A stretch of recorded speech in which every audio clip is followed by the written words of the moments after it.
माझ्या प्रिय बंधू भगिनींनो नमस्कार।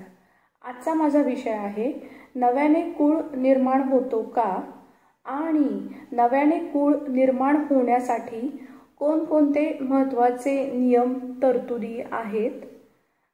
तसेच महाराष्ट्रात शेतमजूर किंवा शेतकरी जर व्यक्ती नसेल तर तो शेतजमीन का बरं खरेदी घेऊ शकत नाही।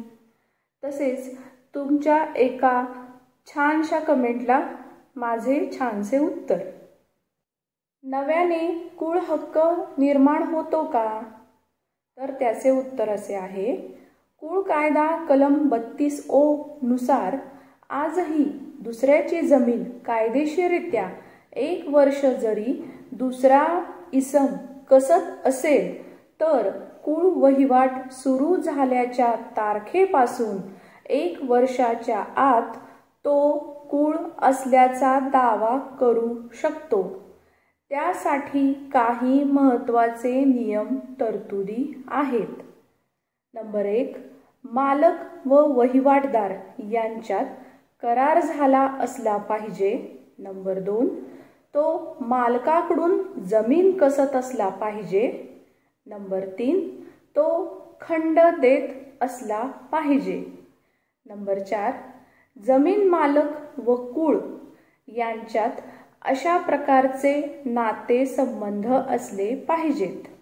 तसेच महाराष्ट्रात शेतजमीन खरेदी करण्यासाठी जर तो व्यक्ती शेतकरी किंवा शेतमजूर नसेल तर जमीन का बरं खरेदी करू शकत नाही। कारण याचे उत्तर असे आहे, कुळ कायदा कलम 63 नुसार महाराष्ट्रात कोणत्याही व्यक्तीला शेतजमीन खरेदी करण्यास सर्वसाधारण बंदी आहे जर तो व्यक्ती शेतकरी किंवा शेतमजूर नसेल। उदाहरणार्थ आपले लोकप्रिय प्रसिद्ध अभिनेते श्री अमिताभजी बच्चन यांचा ज्या वेळेस लोणावळ्याची शेतजमीन घेण्याचे दिवाणी प्रकरण होते त्यावेळेस त्यांना मेहरबान कोर्टात शेतकरी असल्याबाबतचा पुरावा द्यावा लागलेला होता।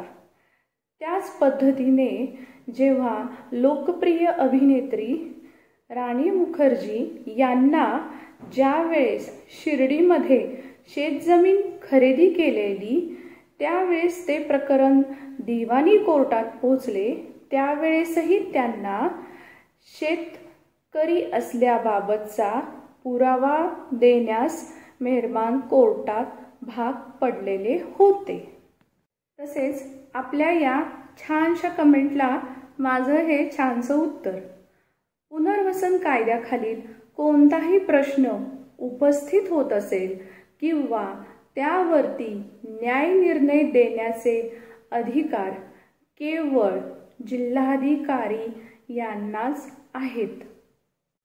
उदाहरणार्थ जर तुम्ही तुमचे प्रकरण तयार करून त्या संबंधित तलाठी अण्णासाहेबांकडे गेला तर तलाठी अण्णा ते प्रकरण मुळातच तुमचा पुनर्वसनाचा शेरा 7/12 असलेला शेरा बघून ते प्रकरण घेणार नाहीत।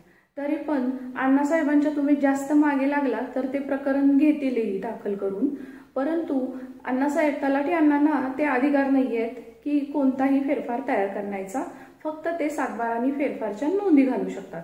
त्यामुळे ते प्रकरण जाईल सर्कल अण्णाकडे। सर्कल अण्णा म्हणजेच मंडल अधिकारी यांनी जर का तुमच्या 7/12 पुनर्वसनाचा शेरा बघितला तर तो तुमचा 7/12 आणि तो तुमचे जे कागदपत्र होते ते परत तुम्हाला देतील किंवा ते तसेच प्रलंबित ठेवतील। कारण त्याच्यावर पुनर्वसनाचा शेरा असल्यामुळे त्याच्यावर कोणतेही न्याय निर्णय देण्याचे सर्व अधिकार हे जिल्हाधिकारी यांच्याकडेच असतात। त्यामुळे ते तुम्हाला एकतर लिहून तरी देतील किंवा सांगतीलही की सदर प्रकरण हे जिल्हाधिकारी यांच्याकडेच दाखल करावे। व्हिडिओ आवडल्यास प्लीज लाईक, शेअर, सबस्क्राईब करा माझ्या चॅनलला। धन्यवाद।